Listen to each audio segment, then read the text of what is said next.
SK가 대기업으로는 처음으로 새만금 투자 의사를 밝혔습니다. 새만금의 세계 최고 수준의 시스템을 갖춘 데이터 센터와 창업 클러스터가 들어서면 20년 동안 2만여 명의 고용 창출과 8조 원의 경제적 파급 효과가 기대됩니다.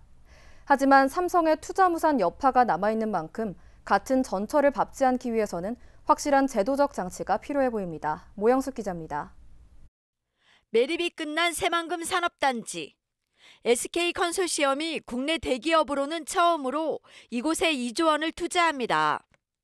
새만금 산업단지 5군구에 1조 9천억 원을 들여 2029년까지 데이터 센터 16개 동을 짓습니다. 200메가와트 규모의 수상태양광 발전 사업권을 받아 전력은 새만금에서 생산되는 재생에너지로 충당합니다. 산업단지 209에는 300여 개의 기업이 들어올 수 있도록 창업 클러스터도 조성합니다.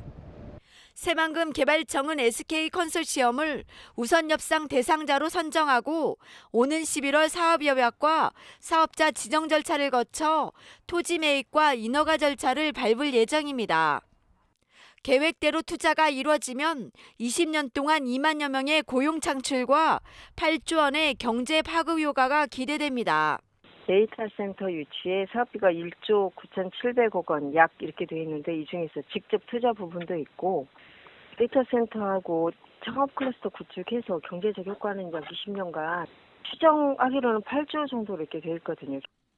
문제는 과거 삼성이 MOU 체결 이후 돌연 투자를 철회해 제대로 진행될 수 있느냐는 겁니다.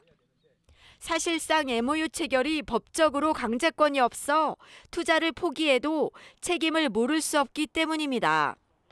새만금 개발청은 삼성투자무산을 되풀이하지 않기 위해 공모 조건에 위반 시 위약 담보 책임을 지도록 규정했습니다. 이행 담보증권을 받아 사업을 중도에 그만두거나 취소할 경우 책임을 묻겠다는 겁니다. 보증은 통상 투자금의 10%로 보고 있지만 기획재정부는 5%까지 허용할 것으로 알려졌습니다. 통상 기본적으로 통장은 10%인데요. 이제 기재부에서 코로나로 인해서 지면제 5%로 돼 있습니다. 이제 변호사들하고 법률적인 검토를 거쳐서 정확하게 좀 해야 될 부분이거든요. 하지만 법률적 검토와 협의가 남아있는 만큼 풀어야 할 과제도 만만치 않습니다. 2조 원 규모의 투자가 이루어지는 새만금. 장밋빛 청사진에 그치지 않기 위해서는 확실한 제도적 장치가 필요해 보입니다.